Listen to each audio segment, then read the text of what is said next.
Hi friends, இன்றைக்கி 9th ஸ்டாண்டர்டில் வந்து அறிஞர் அண்ணா பற்றி இம்பார்ட்டன்ட் பாயிண்ட்ஸ் பார்க்கலாம். அதாவது இவர் வந்து தென்னகத்து பெர்னாட் ஷா அப்படின்னு சொன்னது யாருன்னு பார்த்தோன்னா மூவா சொல்லியிருப்பார்.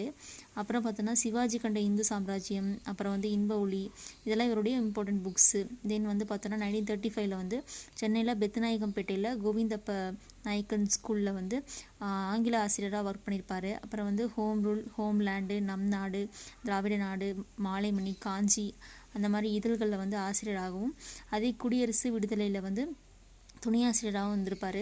முதலமைச்சராக பொறுப்பேற்றதுக்கப்புறம் இருமொழி சட்டத்தை வந்து ஃபாலோ பண்ணியிருப்பார்.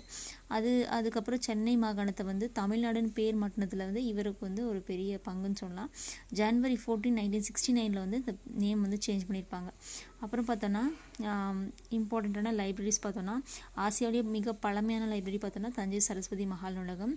இங்கே வந்து ஓலைச்சுவடுகள் எல்லாம் பாதுகாப்பாக வச்சுருப்பாங்க. தென் வந்து தமிழ் நூல்கள் அதிகமாக இருக்கிறது வந்து கன்னிமரா நூலகம் சென்னை எழும்பூரில் இருக்குது. அதே மாதிரி இந்தியாவிலே தொடங்கப்பட்ட முதல் பொது நூலகம் பார்த்தோன்னா திருவனந்தபுரத்தில் இருக்கக்கூடிய நடுவண் அரசு நூலகம் தான். கொல்கத்தாவில் இருக்கக்கூடிய நூலகம் தான் வந்து தேசிய, அந்த நூலகம் வந்து என்னென்னா இந்தியாவிலே மிகப்பெரிய நூலகம் அப்படின்னு சொல்கிறோம்.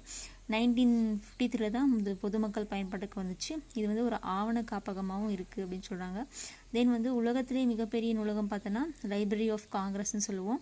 அது வந்து எங்கே இருக்குன்னா அமெரிக்காவில் இருக்குது. தென் வந்து இந்த கோட் பாருங்கள், வாழ்க்கையில் அடிப்படை தேவைகளுக்கு அடுத்த இடம் வந்து புத்தக சாலைக்கு தரப்பட வேண்டும் சொன்னது வந்து அறிஞர் அண்ணா. அதுவே உலகில் சாகாவரம் பெற்ற பொருள்கள் வந்து புத்தகங்களே அப்படின்னு சொன்னது கதை.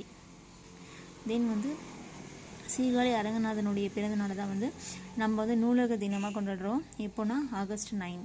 தேங்க்யூ.